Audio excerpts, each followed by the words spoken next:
Hello दोस्तों, स्वागत है आपका आज की वीडियो में। और आज हम लेकर के आए हैं क्लास 5। इसमें हम कर रहे हैं previous year MCQ NTPC group D railway के किसी भी एग्ज़ाम या जिस एग्ज़ाम में साइंस आती है उसके लिए। तो बिना किसी देरी के शुरू करते हैं आज का पहला सवाल। इससे पहले हम पादप तक जंतु तक पढ़ चुके हैं, जिसके 30 सवाल हम कर चुके हैं। उससे आगे हम करने वाले हैं। तो अगला क्वेश्चन है हमारा 31 कि निम्नलिखित में से कौन पशु ऊतक का प्रकार नहीं है। पशु ऊतक का प्रकार कौन कौन सा नहीं है, ये कौन सा नहीं है। तो त्वचा पशु ऊतक है, पेशी भी पशु ऊतक है, और संयोजी ऊतक भी क्या होता है, हमारा पशु ऊतक का ही प्रकार होता है। अब बात करते हैं मेरिस्टेमेटिक ऊतक। तो मेरिस्टेमेटिक ऊतक को हम कहते हैं विभाज्य ऊतक। क्या कहते हैं? विभाज्योतक कहते हैं मेरिस्टेमेटिक को। ये पादप ऊतक का क्या होता है, एक प्रकार होता है। दूसरा होता है हमारा स्थायी ऊतक। स्थायी में भी सरल और मृदु दो प्रकार के ये होते हैं। इसमें होते हैं सरल और दूसरा होता है हमारा स्थायी ऊतक। विभाज्य ऊतक भी 3 प्रकार के होते हैं हमारे। पार्श्व विभाज्य ऊतक लैटरल, जिसको हम कहते हैं मेरिस्टेमेटिक में, जिसको 3 प्रकार के ये होते हैं। अगला है नेक्स्ट क्वेश्चन 32वां कि किसी पौधे का कौन सा भाग पौधों की जड़ों से पौधे के शेष भागों में जल का परिवहन करता है। किससे? पौधों की जड़ों से पौधे के शेष भाग में क्या करता है, जल का परिवहन करता है। तो उसको कहते हैं हम जाइलम ऊतक। और जो फ्लोएम होता है वो पेड़ पत्ती यानी पौधों की पत्तियों से क्या करता है, भोजन का जो निर्माण करती हैं हमारी पत्तियाँ, उसका किसमें, पौधे के अन्य भागों या जड़ तक पहुंचाता है फ्लोएम, और जाइलम जल को। अगला होगा हमारा 33 कि पौधे का कौन सा हिस्सा पानी और खनिज के परिवहन को सक्षम बनाता है। किसको? पानी को और खनिज के परिवहन को क्या बनाता है, सक्षम बनाता है। तो कौन सा बनाता है? वो बनाता है हमारा जाइलम ऊतक।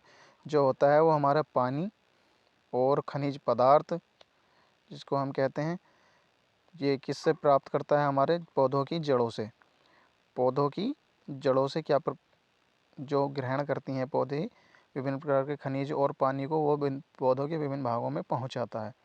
अगला कहते हैं मृदु ऊतक और स्थूल ऊतक के प्रकार हैं। जो मृदु ऊतक हैं और स्थूल ऊतक है, किसके प्रकार हैं ये हैं हमारे किसके, अभी जो हमने बताया था, सरल स्थायी ऊतक के। किसके? सरल स्थायी ऊतक के ये एक प्रकार हैं। अगला होगा हमारा पादपों में संबंध में पादप ऊतकों के संबंध में कौन सा कथन गलत है। तो कौन सा कथन गलत है? 35 यानी कि जाइलम में सामग्री दोनों दिशाओं में स्थानांतरित हो सकती है, ये हमारा गलत होगा। जाइलम केवल जड़ों से पत्तियों की ओर, और जो फ्लोएम होता है वो पत्तियों से जड़ों की ओर या विभिन्न भागों की ओर लेकर के जाता है। पहला, जाइलम जल और खनिजों का परिवहन करता है, ठीक है। जाइलम और फ्लोएम जटिल ऊतक हैं, ठीक है। फ्लोएम भोजन को पत्तियों के अन्य भागों तक पहुंचाता है, ये भी ठीक है। यानी कि डी आंसर इसका गलत होगा। अगला है हमारा ऊतक संवहन पुल बनाते हैं। जो ऊतक होते हैं हमारे संवहन पुल बनाते हैं। कौन कौन बनाते हैं? जाइलम और फ्लोएम क्या बनाते हैं, हमारे संवहन पुल बनाते हैं। जो इस सरल स्थायी ऊतक के क्या हैं, प्रकार हैं। स्थायी ऊतकों के प्रकार हैं कौन सा? जटिल। कैसे प्रकार हैं ये? हमारे जटिल। और एक होते हैं हमारे मृदु। ये अगला क्वेश्चन है हमारा, निम्नलिखित में से कौन सा ऊतक संवहनी बंडल का गठन करता है। कौन सा ऊतक संवहनी बंडल का गठन करता है? यानी कि जाइलम और फ्लोएम। एक एक क्वेश्चन आया हुआ है, चाहे एनटीपीसी में आया हुआ हो चाहे ग्रुप डी में। अगला क्वेश्चन है हमारा, फ्लोएम के अतिरिक्त निम्न में अन्य सभी से मिलकर बना है। फ्लोएम के जो अतिरिक्त है वो निम्न में किस अन्य सभी से मिलकर बना हुआ होता है। किससे बनकर बना होता है, इसमें हम देखते हैं। यानी कि 38वां क्वेश्चन ये किससे बनकर बना होता है? चालनी नलिका भी इसके अंतर्गत होती है, ठीक है। सह कोशिकाएँ भी इसके अंतर्गत होती हैं। फ्लोएम तंतु भी इसके अंतर्गत होता है, लेकिन कौन नहीं होता है? फ्लोएम वाहिका नहीं होती है। किसमें? फ्लोएम में। यानी कि ये पूछ रहा था कि फ्लोएम जो है किसके अतिरिक्त सबसे मिलकर बना हुआ होता है। तो इसमें एक कौन रह गया हमारा? फ्लोएम तंतु हो गई, यानी कि फ्लोएम मृदु ऊतक। इसकी जगह क्या हो जाएगा? फ्लोएम मृदु ऊतक, ये मिलकर बना होता है इन चार से। अगला हो जाएगा हमारा, कौन स्थायी ऊतक का एक पौधे को कठोर और मजबूत बनाता है? कौन सा स्थायी ऊतक है जो एक पौधे को कठोर और क्या बनाता है, हमारा मजबूत बनाता है? तो इसमें हो जाएगा हमारा स्क्लेरेन काइमा। स्क्लेरेन काइमा क्या होता है, हमारा जो हमारे मृदु ऊतक होते हैं उसका एक प्रकार है सरल स्थायी ऊतक में, जो कि स्क्लेरेन काइमा क्या होता है, एक कठोर और मजबूत बनाता है पौधे को। नेक्स्ट क्वेश्चन है हमारा 40वां, क्या होगा कि निम्नलिखित में से कौन सा पौधों की बाह्य त्वचा का कार्य नहीं है? तो बाह्य त्वचा का क्या कार्य नहीं है, हमारा प्रकाश संश्लेषण करना। जो प्रकाश संश्लेषण होता है वो हमारे हरे भाग में होता है पौधे के। पौधे को संरक्षित करना ये बाह्य त्वचा का कार्य है। रोमों की सहायता से वायु स्थिर रोधन परत तैयार करना ये भी, और वाष्पोत्सर्जन को नियंत्रित करना ये भी इसकी क्या है, हमारी एक्टिविटी है या क्वालिटी है। अब बात करते हैं सरल स्थायी ऊतक यानी कि स्थायी ऊतकों के निर्माण के लिए एक स्थायी रचना आकार क्रिया अपनाने की प्रक्रिया को क्या कहते हैं? तो उसको कहते हैं हम विभेदन। यानी कि विभेदन एक ऐसी प्रक्रिया है जो पौधों में लगातार चलती रहती है और उसके द्वारा पौधे क्या करते रहते हैं, हमारे वृद्धि करते रहते हैं। क्या करते रहते हैं, हमारे वृद्धि करते रहते हैं। अगला हो जाएगा हमारे, किसकी कोशिकाएं कोनों पर अनियमित रूप से मोटी होती हैं? यानी कि किसकी कोशिकाएं अनियमित रूप से मोटी होती हैं? तो जो हमारा स्थूल कोण ऊतक होता है अर्थात कोलेन काइमा जो होता है हमारा अनियमित रूप से कोनों पर से क्या होता है, मोटा होता है। इसका कार्य क्या कार्य होता है स्क्लेरेन काइमा का, जो ये होता है ये पौधों को क्या प्रदान करता है, लचीलापन प्रदान करता है। लचीलापन प्रदान करता है और क्या करता है कि ये यांत्रिक सहायता भी प्रदान करता है। क्या प्रदान करता है, यांत्रिक सहायता, जिससे कि पौधे जो हमारे दबाव पड़ने पर काफ़ी लचक जाते हैं और टूटते नहीं हैं। तो और यांत्रिक सहायता भी ये प्रदान करता है। अगला क्वेश्चन होगा हमारा नेक्स्ट, कि पौधे में लचीलापन किस ऊतक के कारण होता है? अर्थात किस ऊतक के कारण होता है, हमारा कोलेन काइमा के कारण होता है। किसके कारण होता है, कोलेन काइमा के कारण होता है। अगला हो जाएगा हमारा, क्या निम्नलिखित में से किन ऊतकों में कोशिकाएं जीवित होती हैं? लंबी और कोनों पर अनियमित रूप से क्या होती हैं, स्थूल होती हैं। कैसी होती हैं, अनियमित रूप से स्थूल होती हैं और कोशिकाएं क्या होती हैं, जीवित होती हैं। तो हो जाएगा हमारा कोलेन काइमा। किसमें, कोलेन काइमा में। अगला क्वेश्चन है हमारा, कोलेन काइमा ऊतक की कोशिकाएं मोटी हो जाती हैं कोनों से, किसके कारण हो जाती हैं? तो किसके कारण हो जाती हैं, हमारी सेलुलोज और पैकेटिन के कारण। जो यानी कि उनके कोनों पर क्या आकर के जुड़ जाता है, हमारा सेलुलोज और पैकेटिन आकर के जुड़ जाता है, जिसके कारण हमारी जो कोशिकाएं होती हैं वो मोटी हो जाती हैं कोलेन काइमा ऊतक की। अगला है, ऊतक में कोशिकाएं जीवित, लंबी और कोनों पर अनियमित रूप से मोटी होती हैं। किसमें, अभी पढ़ा है हमारा कोलेन काइमा। काफ़ी महत्वपूर्ण क्वेश्चन है, हर एक शिफ्ट में आया हुआ है, एनटीपीसी में भी और ग्रुप डी में भी। अगला है हमारा, सीव ट्यूब सह कोशिकाएं मुख्य रूप से किसके संचरण के लिए उत्तरदायी होती हैं? यानी कि सीव ट्यूब जो होती हैं हमारी मुख्य रूप से किसके लिए उत्तरदायी होती हैं? तो किसके लिए उत्तरदायी होती हैं, हमारी पौधों में भोजन के लिए क्या होती हैं, उत्तरदायी होती हैं। यानी कि सीव ट्यूब और सह कोशिकाएं पौधों के भोजन के संचरण के लिए उत्तरदायी होती हैं और इनके द्वारा पूरे पौधे में कार्बोहाइड्रेट को क्या पहुंचाया जाता है, क्या पहुंचाया जाता है, कार्बोहाइड्रेट पहुंचाया जाता है। और क्या पहुंचाया जाता है, कार्बोहाइड्रेट। ये था। अगला क्वेश्चन होगा हमारा, किसके जमाव के कारण दृढ़ ऊतक कोशिकाएं भित्तियां मोटी हो जाती हैं? किसके जमाव के कारण जो दृढ़ ऊतक की कोशिकाएं हैं वो मोटी हो जाती हैं? वो होता है हमारा लिग्निन की के कारण। यानी कि जो हमारा क्या होता है, एक कार्बनिक विलायक होता है, व्यवहारिक रूप से क्या होता है, ये अघुलनशील होता है, जिसके कारण पौधों की जो कोशिका भित्ति होती हैं वो जल का पारगम्य को कम कर देती हैं। यानी कि कोशिका भित्ति मोटी हो जाते हैं, किसके कारण, लिग्निन के कारण। अगला है, किसके कारण स्क्लेरेन काइमा कोशिका की दीवार मोटी हो जाती हैं? तो किसके कारण हो जाती हैं, हमारी बी अर्थात लिग्निन के कारण। अगला हो जाएगा हमारा 50। निम्न में कौन सा विकल्प तने और जड़ों के शीर्ष पर पाया जाता है? कौन सा विकल्प पाया जाता है? तनों और शीर्ष पर पाया जाता है। कौन सा पाया जाता है? वो हो जाएगा हमारा शीर्ष विभाज्य ऊतक जो होता है तनों के और जड़ों के किस पर पाया जाता है? हमारा शीर्षों पर पाया जाता है। ये किसके? शीर्षों पर, जिसके कारण क्या होता है? हमारे पौधे वृद्धि करते हैं। अगला हो जाएगा निम्नलिखित में से कौन सरल स्थायी ऊतक नहीं है? कौन नहीं है? सरल स्थायी ऊतक नहीं है, तो इसमें हो जाएगा हमारा जाइलम, क्योंकि जाइलम कैसा ऊतक है? एक जटिल ऊतक है, जटिल ऊतक है एक जाइलम, और दूसरा कौन सा होता है? हमारा फ्लोएम। ये क्या होते हैं? हमारे सरल स्थायी ऊतक नहीं होते हैं, ये जटिल ऊतक होते हैं। अगला है एक जटिल स्थायी ऊतक है, तो जटिल स्थायी ऊतक हमारा कौन हो जाएगा? इसमें फ्लोएम हो जाएगा। पेरेनकाइमा, स्क्लेरेनकाइमा, कोरेनकाइमा, ये क्या है? हमारे मृदु ऊतक हैं। स्थायी ऊतक में कौन से ऊतक हैं? ये मृदु ऊतक हैं। ये अगला हो जाएगा हमारा नेक्स्ट 53। निम्नलिखित में से कौन एक सरल स्थायी ऊतक नहीं है? कौन नहीं है? तो हमारा इसमें जाइलम नहीं है, अर्थात कोलेनकाइमा। शीर्ष विभाज्य ऊतक कैसा है? ये अलग है, और कैम्बियम भी ये अलग है। अगला हो जाएगा हमारा, अगला है हमारा सामान्य स्थायी ऊतक नहीं है। अब कौन नहीं है? सामान्य स्थायी ऊतक नहीं है, तो सामान्य स्थायी ऊतक में कौन आ जाएगा? हमारा डी, अर्थात जाइलम क्या नहीं है? हमारा सरल स्थायी ऊतक नहीं है, अर्थात सामान्य नहीं है, ये एक जटिल स्थायी ऊतक है।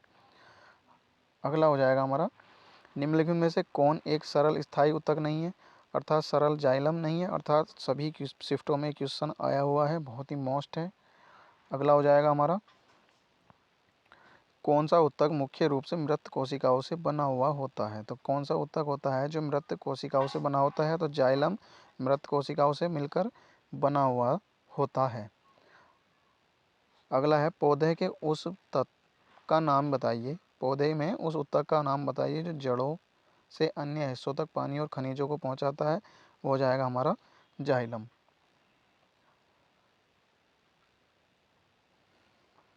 अगला होगा हमारा 60 जल के वहन सेम ही है, अर्थात ऊतक। अगला होगा हमारा नेक्स्ट 61, सब सेम क्वेश्चन थे उसके पीछे। निम्नलिखित में से कौन ऊतक का अंतरकोशीय क्षेत्र बड़ा होता है? कौन से ऊतक होता है जिसका जो अंतरकोशीय क्षेत्र होता है वो बड़ा होता है?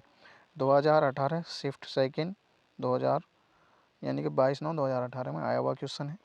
तो क्या होगा इसमें? पेरेनकाइमा। जो पेरेनकाइमा हमारा ऊतक होता है उसका जो अंतरकोशीय क्षेत्र होता है वो काफ़ी बड़ा हो जाता है।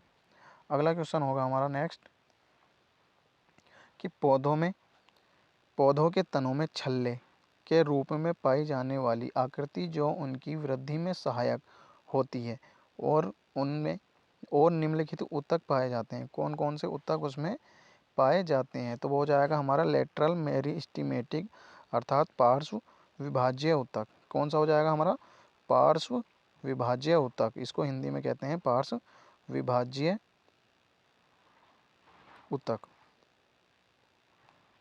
जी हाँ, क्या हो जाएगा ये? यानी कि छल्लों के रूप में पाई जाती है, जिसके कारण क्या होता है? पौधों में वृद्धि होती है, अर्थात उनमें लगातार विभाजन होता रहता है। अगला होगा हमारा निम्नलिखित में से कौन सा ऊतक जड़ों में खाद्य पदार्थों का परिसंचरण करता है? तो कौन सा ऊतक करता है जड़ों में खाद्य पदार्थों का परिसंचरण? हमारा फ्लोएम करता है। अगला हो जाएगा हमारा 64। ऊतक की कोशिकाएं अलग अलग प्रकार के स्थायी ऊतक बनाने के लिए पृथक होती हैं। अलग अलग स्थायी ऊतक बनाने के लिए क्या होती हैं? पृथक होती हैं। कौन सी होती हैं? हमारी स्थूल कोण ऊतक होते हैं, या मृदु, या विभाज्य, या दृढ़ ऊतक। तो इसमें हो जाएगा हमारा विभाज्य ऊतक होती हैं, जो स्थायी विभिन्न प्रकार के स्थायी ऊतक के लिए क्या हो जाती हैं? बनाने के लिए पृथक हो जाती हैं, विभाज्य ऊतक। अगला हो जाएगा हमारा स्थायी ऊतक के अंतर्गत वर्गीकृत किए जाते हैं। तो जो स्थायी ऊतक होता है उसके अंतर्गत क्या वर्गीकृत किए जाते हैं? हमारे 65। तो मेरिस्टेमेटिक ऊतक अर्थात विभाज्य ऊतक जो होते हैं हमारे स्थायी ऊतक के अंतर्गत क्या किए जाते हैं? वर्गीकृत किए जाते हैं। अगला हो जाएगा मेरिस्टेमेटिक अर्थात विभाज्य ऊतक एक विशेष भूमिका निभाते हैं और अपनी विभाजित करने की क्षमता को त्याग देते हैं तब क्या बनते हैं वे?